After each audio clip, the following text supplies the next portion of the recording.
Kui venelased tulid, siis oli kole ja kohutav ja hirm ja nälg hakkas lihtsalt sellepärast, et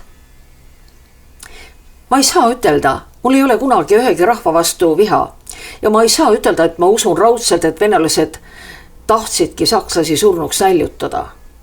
Lihtsalt olukord oli niisugune, et venelased tulid sisse, oli palju vilja, oli palju kartuleid ja mida see venelane siis tahtis? Viina tahtis. Ja siis hakati ajama viljast ja kartulitest viina.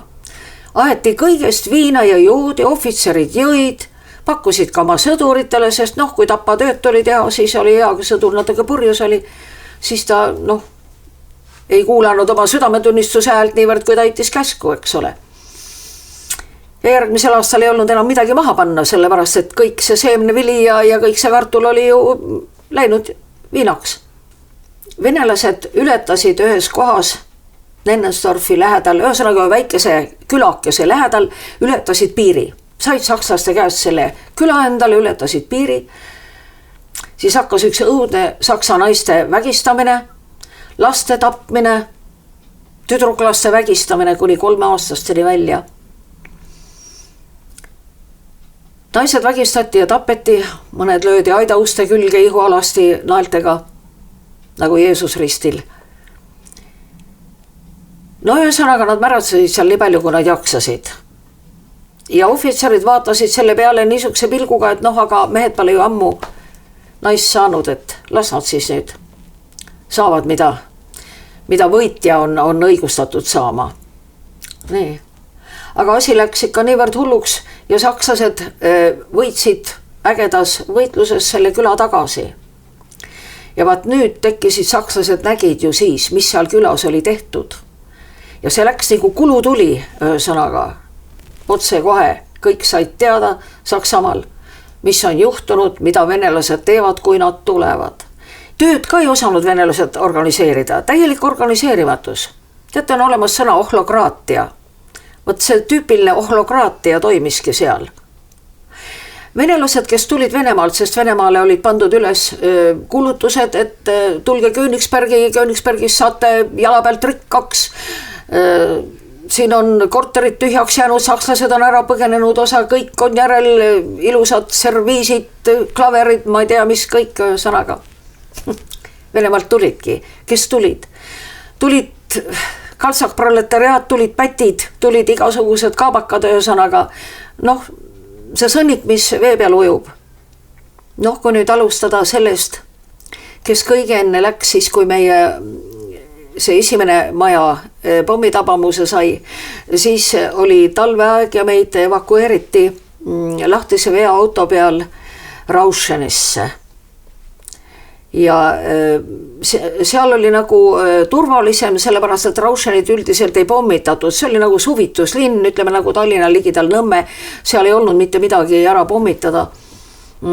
Aga kui nad sinna jõudsid, siis selgus, et minu väiksem õde, ta oli siis 8-kuune, oli külmetanud auto peal ja saanud kopsupõletiku ja ta viidi haiglasse. Laps oli seal haiglas, tähendab, öösel hakkas pommitamine. Ometigi ja esimest korda üldse pommitati ja võrdlemisi rängalt Rauschenit ja pommitamisel läksid katki haigla aknaklaasid. Kus olid täiskasvanud, haigla täiskasvanud, mingi öövalve pidi ju olema, eks ole, sest 8-kuiseid ja niisugusi väikesi beebisid ju päris üksinda ei jäeta. Aga minu õde oli magama pandud akna alla ja hommikul, kui täiskasvanud tulid sinna haiglasse, haigla töötajad tulid sinna, siis nad nägid, et ta oli külmunud, surnuks külmunud. Nii et tema ei läinud näljasurma, tema külmus surnuks. Järgmine, siis ühesõnaga sealt tuldi tagasi siis Königsbergi ja saadi sinna põllumajanduskotta elamine. Siis jäi minust aasta vanem vend haigeks. Ei oskagi ütelda, mis haigus selle all mõeldakse, Seuche ütlevad sakslased. See on niisugune tõbi, mis tuleb hädast ja viletsusest ja täidest ja see on kõhutõbi ja haavandtõbi ja paised tulevad peale ja sellele nagu ma ei olegi eesti keeles vastet leidnud. Näljatõbi, ütleme siis midagi taolist. Ja siis tema suri sellesse tõvesse.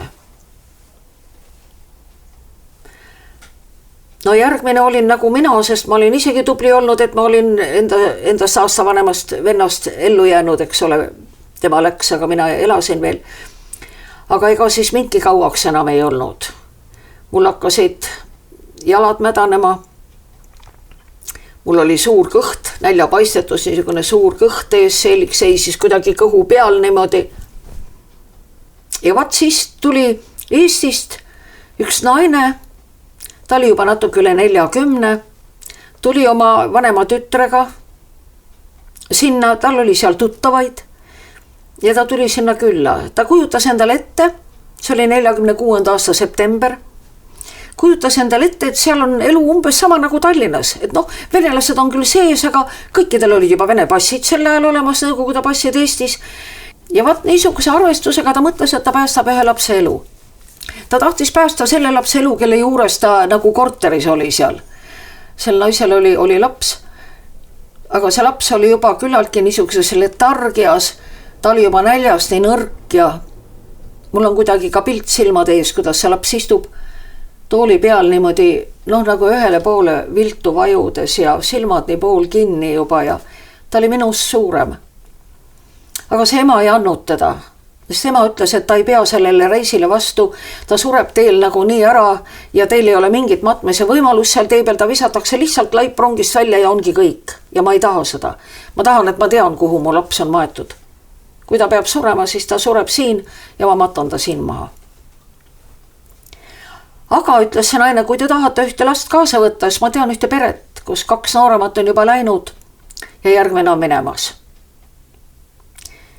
Ja siis ta tegi selle eestlane tuttavaks minu emaga. Ja minu ema muidugi nägi, et see oli ainuke võimalus minu elu päästa.